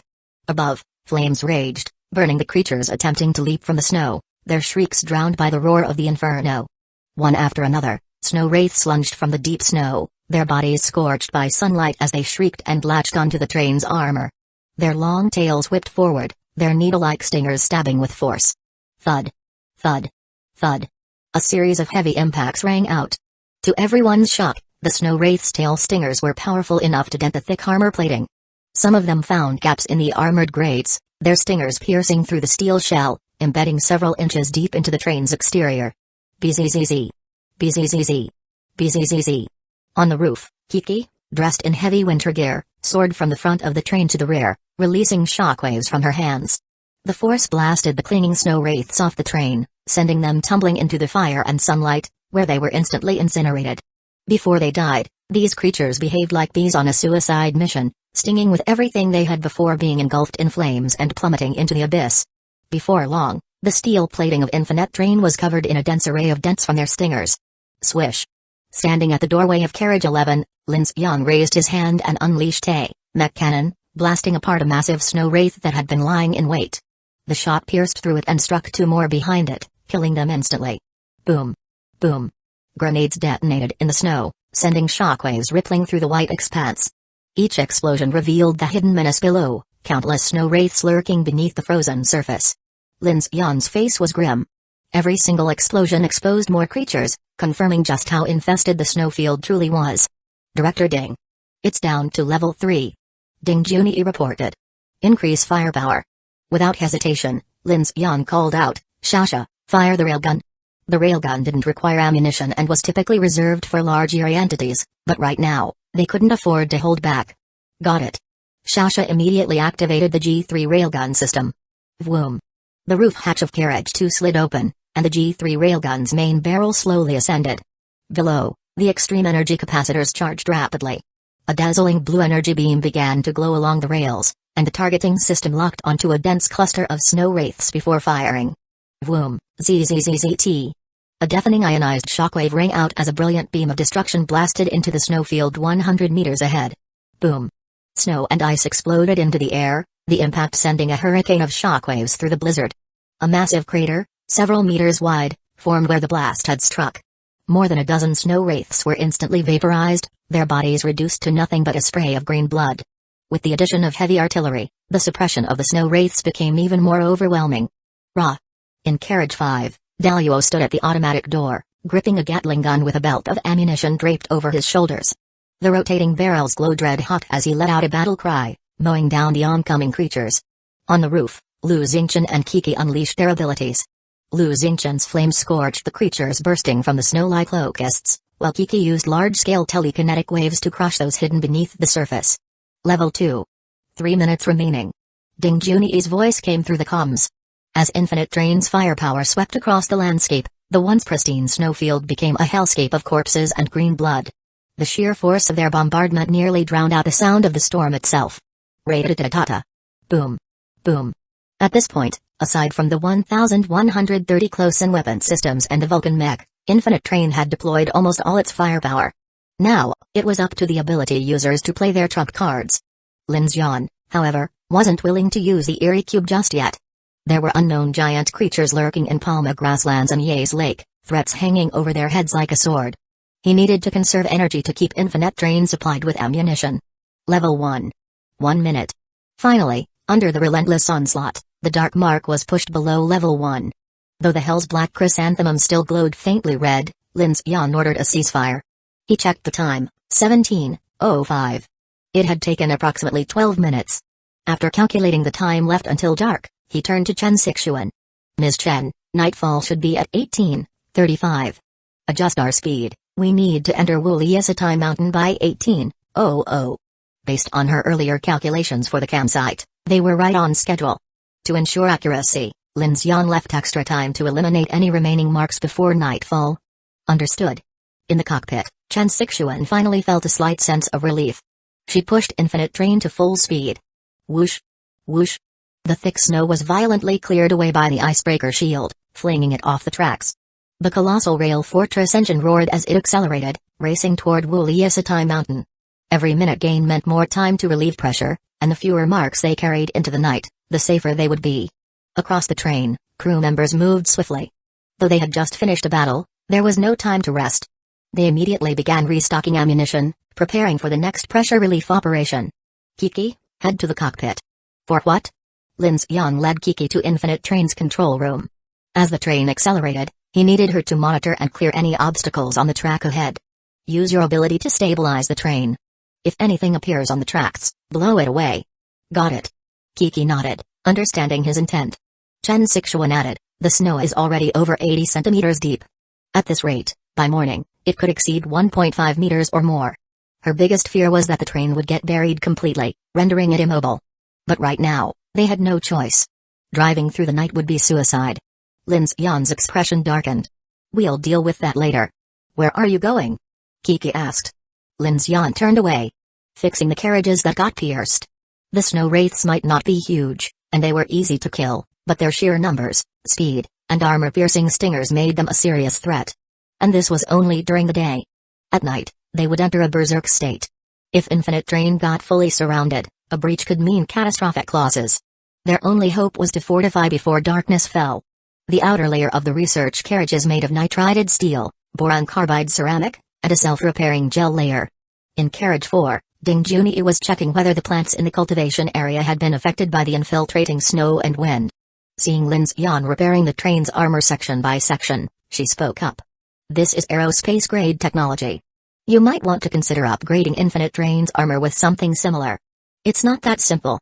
Lin Xian focused on his repairs as he replied, those materials might be great on paper, But when dealing with these creatures, heavy armor is still the best defense. Internal upgrades won't matter if the outer armor isn't strong enough. Ding Junyi adjusted her glasses. From what I know, the military's top-tier armor steels are tungsten titanium alloy type I and II. For mechas, they use ultra-carbon carbide alloy and nano-ceramic armor for infantry. You might find those materials useful. Lin Xian's interest was piqued. He looked up at her. You know a lot, Director Ding. You're right, if I can get my hands on those materials, Infinite Train's armor would reach a whole new level. Unfortunately, Lin Xian didn't have the molecular scan data for those high-end alloys, meaning he couldn't convert them through the manufacturing center. Even if he did, transforming such materials would be extremely resource-intensive. And to armor an entire train? The cost would be astronomical. Right now, Infinite Train relied on forged steel, titanium alloys, high manganese steel, and hardened tungsten steel. These could be obtained by breaking down cars, trains, and large industrial machinery. But tungsten titanium alloy? The first time he ever got his hands on that material was by dismantling a damaged Iron Guard 3 military assault mech. He had used it to craft his GKO-3 electric blade, icebreaker shield, and other vital components. If he wanted more of it, he needed to find and devour even higher-grade military hardware.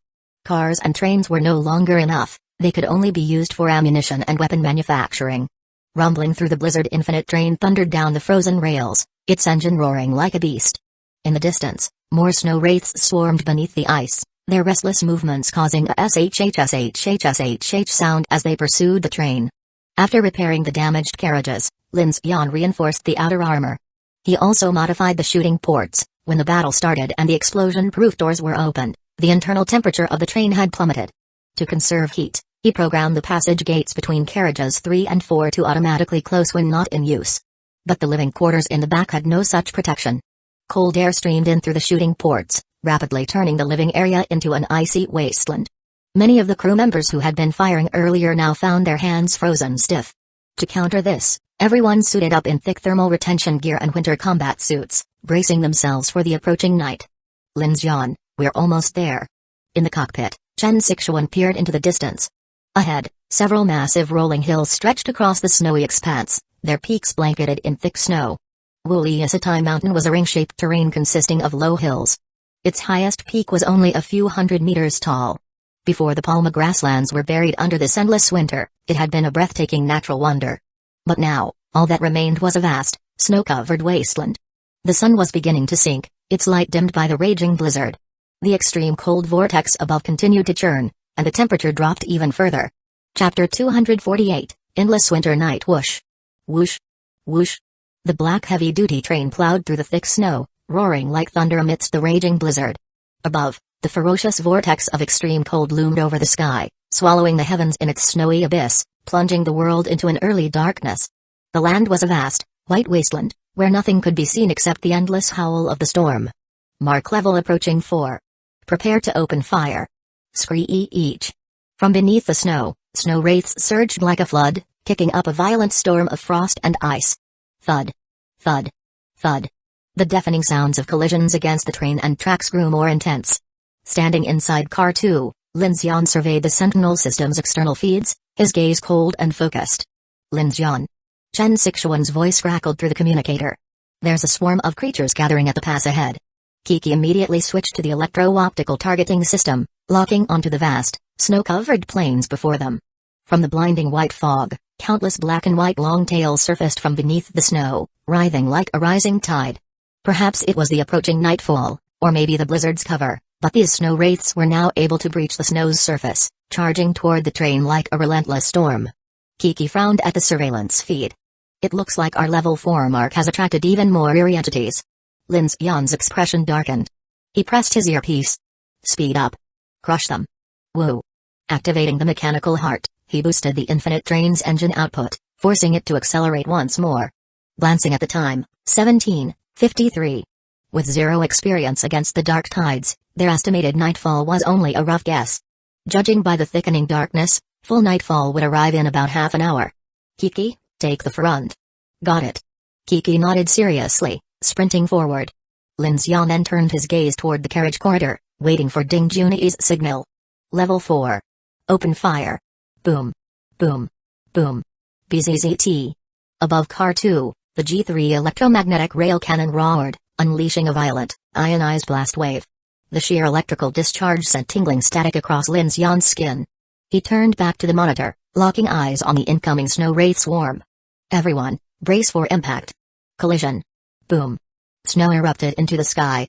The heavy rail train, charged with unrelenting kinetic force, rammed straight into the tide of leaping snow wraiths. Chen Sixuan and Kiki, inside the control cabin, braced themselves. Here they come. Chen Sixuan gripped the control panel tightly. Ha! Kiki's eyes glowed with a piercing white light, her hair lifting as if caught in an invisible wind. With a sharp cry, she thrust her palm forward, channeling her psychic energy into a razor-sharp shockwave. Boom! A cone-shaped force wave sliced through the snow, parting the landscape like a raging flood, clearing hundreds of meters ahead.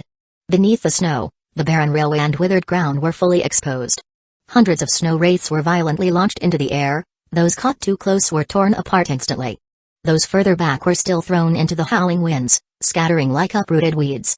The shockwave carved out a massive clearing, giving the infinite train a direct path forward. With unrelenting force, the train plowed through the remaining snowbanks and charging wraiths. Boom. Whoosh. The entire train shuddered under the sheer impact force.